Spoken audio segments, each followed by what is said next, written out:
ஸ்க்ரீனில் பார்க்குற மாதிரி உங்கள் ஃபோட்டோ எப்படி எடிட் பண்ணுறதுன்னு பார்க்க போகிறோம். வாங்க வீடியோக்குள்ளே போகலாம். ப்ரௌசரில் பிங்குன்னு டைப் பண்ணால்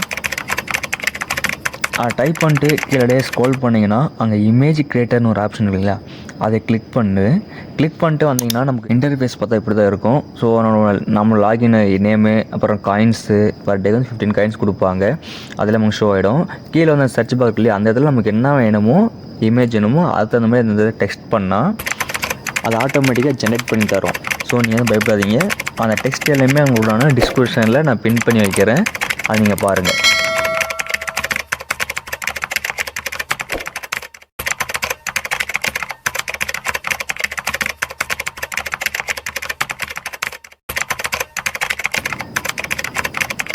நமக்கு உண்டான இமேஜுக்கு உண்டான டெக்ஸ்ட் நம்ம டைப் பண்ணியாச்சு.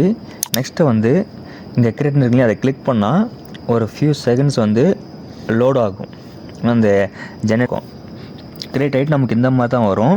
ஸோ நமக்கு கிளிக் பண்ணி பார்த்தோம்னா லோட் ஆகிட்டு பார்த்திங்கன்னா நமக்கு இந்த மாதிரி தான் வந்துகிட்டே இருக்கும். ஸோ நம்மளுக்கு ஒவ்வொன்றா நமக்கு 4 இமேஜ் வரும், சம்டைம்ஸ் வந்து 2 இமேஜ் வரும்.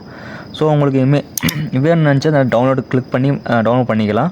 இல்லை உங்களுக்கு இந்த இமேஜ் எனக்கு வேணாம், ஒன்றும் சாட்டிஃபிகேஷன் ஆகலை, எனக்கு வேறு இமேஜ் வேணும், வேறு மாதிரி வேணும்னா மறுபடியும் நீங்கள் கிரியேட்டிங் கொடுத்தீங்கன்னா மறுபடியும் லோட் ஆகிட்டு மறுபடியும் நமக்கு அந்த இமேஜஸ் எல்லாமே வந்துடும். ஸோ இதில் இருக்கிற பர் கிளிக் வந்து நமக்கு 4 இமேஜ் தருவாங்க. அந்த இமேஜ் வந்து ஒவ்வொரு மாதிரி ஒவ்வொரு மாதிரி இருக்கும்.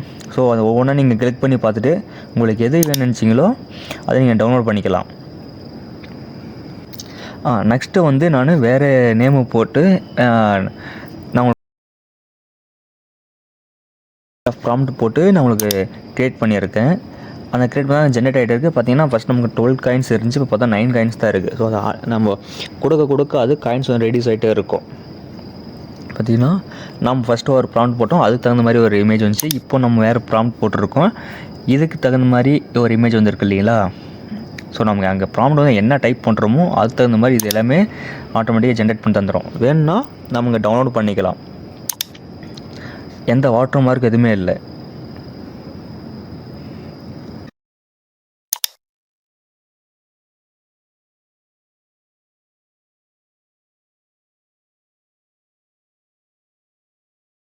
ஸோ உங்களுக்கு இதே நீங்கள் கேர்ள்ஸ்னு வேணும்னு நினச்சிங்களா, அந்த பாயின்றதெல்லாம் கேர்ள்னு போட்டு அந்த நேம் வந்து இப்போது பையன்றதெல்லாம் ஆனந்தன் இருக்குது. ஏதோ உங்களுக்கு லேடிஸ் நேமோ ஏதோ ஒரு நேம் அங்கே போட்டிங்கன்னா நம்ம அந்த ஏஐ வந்து ஆட்டோமேட்டிக்காக அது லேடியாக கன்வெர்ட் பண்ணி தந்துடும். ஸோ நம்ம பாயின்னு இருக்கு இல்லையா, அந்த இடத்துல நம்ம எல்லாமே கேர்ள்னு டைப் பண்ணோம்னா அதை நம்ம கிரியேட்னு கொடுத்தோம்னா அது ஆட்டோமேட்டிக்காக ஃபியூ ஜென்ரேட் ஆகிட்டு நமக்கு அதை ஆட்டோமேட்டிக்காக ஒரு லேடி அந்த கொடியை பிடிச்சிட்டு இருக்கிற மாதிரி நமக்கு இமேஜ் வந்துச்சு பார்த்தீங்களா. ஸோ இதில் பார்த்தீங்கன்னா 2 ஹேண்ட் இருக்கிற மாதிரி இருக்குது. ஸோ உங்களுக்கு வந்து கரெக்டாக நல்லா இருக்கணும் அப்படின்னு நினச்சிங்கன்னா இந்த ஒவ்வொன்றா பாருங்கள். அதுலேயும் உங்களுக்கு சாட்டிஃபிகேஷன் ஆகலாம், மறுபடியும் அந்த கிரியேட் நியூ கொடுப்போம் இல்லையா, அதை கொடுத்து நம்ம வேறு இமேஜ் நமக்கு எப்படி சாட்டிஃபிகேஷன் ஆகிருக்கோ அதுக்கு தகுந்த மாதிரி நம்ம இமேஜ் எடுத்துக்கலாம். இதில் பார்த்தீங்கன்னா நல்லா இருக்குது, எந்த இஷ்யூமே இல்லை. அந்த ரீபப்ளிக் வந்து இந்த ஃபயர் அந்த இது பண்ண மாதிரி இருக்குது கொஞ்சம். ஓகே, இது நல்லா இருக்கு இல்லைங்களா. இது மாதிரி தான் இருக்கும். நமக்கு வேணுன்றப்போ எந்த இமேஜ் உங்களுக்கு வேணும்னு நினைக்கிறீங்களோ அந்த இமேஜ்லாம் நீங்கள் டவுன்லோட் பண்ணி வச்சுக்கலாம்.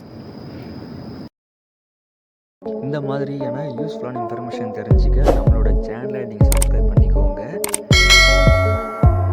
ஏன்னா ஃப்யூச்சரில் வரக்கூடிய அப்டேட்ஸ் எல்லாமே நம்ம இந்த சேனலில் வந்து நம்ம கண்டினியூட்டாக நம்ம வீடியோ போட்டுகிட்டே இருக்கோம்.